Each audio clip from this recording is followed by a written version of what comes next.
Pessoal, eu sou César Filho e sou do Palma Sul e minha equipe vai apresentar sobre reformas religiosas.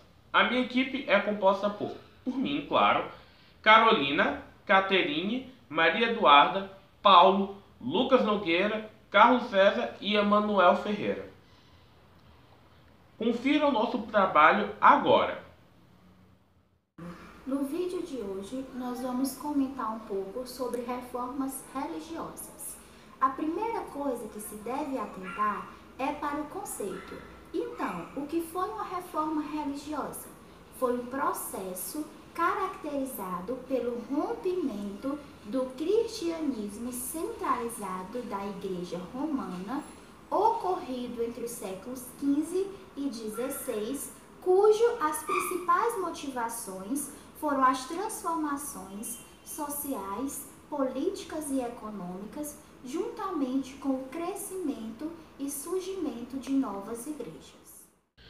A reforma protestante também motivou a ocorrência de guerras de religiões em diversas regiões europeias.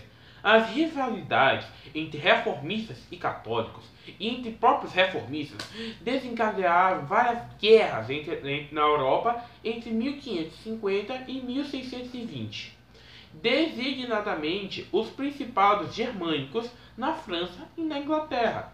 Na Alemanha ocorreu a Guerra dos 30 Anos, na região tcheca da Boêmia. Naquela época, a maioria da população era protestante, porém, contudo, todavia, o rei Fernando II era católico. Houve uma intensa disputa entre os dois grupos religiosos para conquistar o poder. Já na França, o avanço do calvinismo foi responsável por um dos mais terríveis e sangrentos massacres da história do país. Em 1572, a rainha Catarina Médicis planejou a morte em massa dos Huguetones em Paris.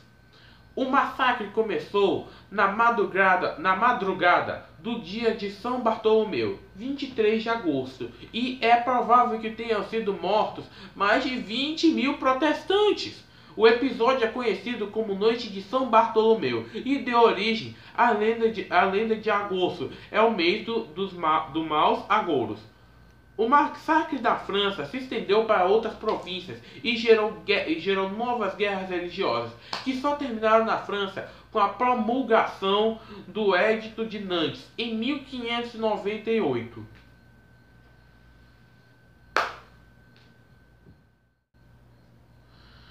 Agora eu vou falar sobre a resposta católica à reforma, a Contra-Reforma.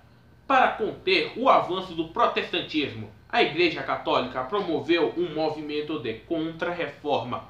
O momento mais importante foi o Concílio de Trento, que foi de 1545 a 1563, que criou regras para a Igreja Romana.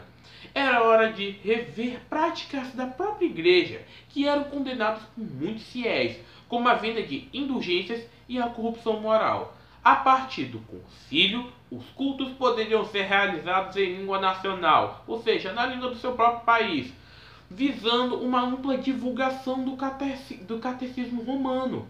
Para elevar o nível moral dos padres, surgiram pela primeira vez os seminários, responsáveis pela educação religiosa.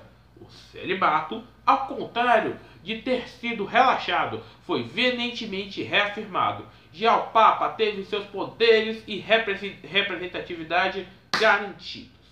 A livre interpretação dos textos sagrados foi rejeitada e a devoção a imagens, a figura de Maria e a outros santos foi reforçada. Para conter a expansão do protestantismo no Novo Mundo, no caso aqui as Américas, a Igreja Católica estimulou ordens religiosas como os jesuítas e os capuchinos, que viajavam para fundar missões nas Américas e na Ásia, como no caso aqui no Brasil, por onde os jesuítas vieram com o objetivo de catequizar os povos nativos, os índios. A Igreja também realizou medidas conservadoras, como a reorganização do Tribunal do Santo Ofício, encarregado de combater as heresias e julgar os infiéis, e a publicação do Index, índice dos livros proibidos, e a relação dos livros que os católicos estavam proibidos de ler. Você não pode ler esse. Muitas vezes, esses livros chegaram a ser queimados em praça pública em grandes fogueiras. O catolicismo se tornou ainda mais forte na Itália, na França, na Espanha, em Portugal, na Áustria e na Bélgica. Ele também teve rápida expansão nas colônias ultramarinas. Um grande exemplo foi no Brasil, que depois de um tempo, o catolicismo se tornou a religião oficial no Brasil. Mas isso é mais pra frente.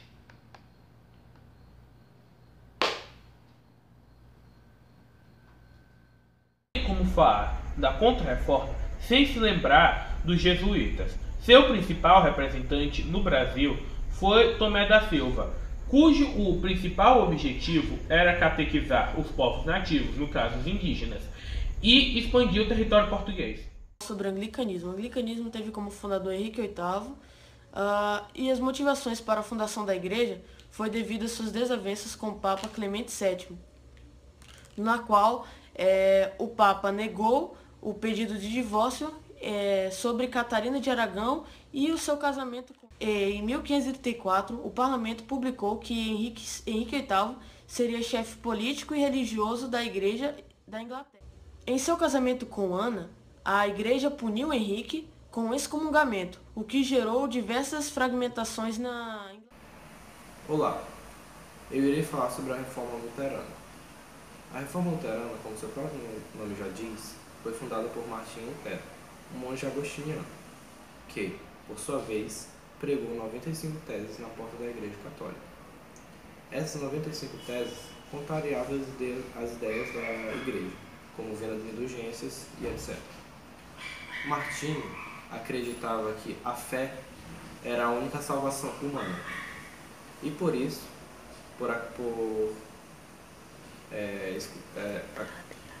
por contrariar a Igreja, exibiu essas teses. O luteranismo deu início a várias outras reformas, como o calvinismo, que foi liderado por João Calvino.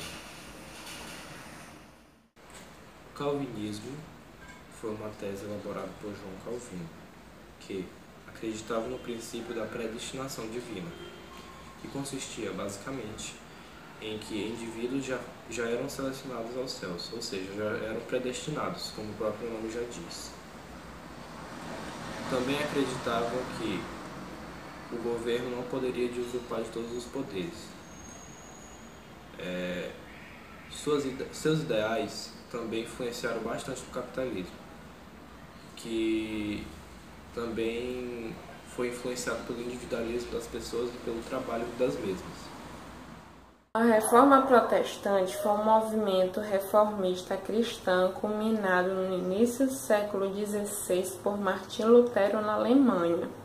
Hoje, em 2017, esse processo completa 500 anos, sendo considerado um dos eventos principais fundadores da história moderna.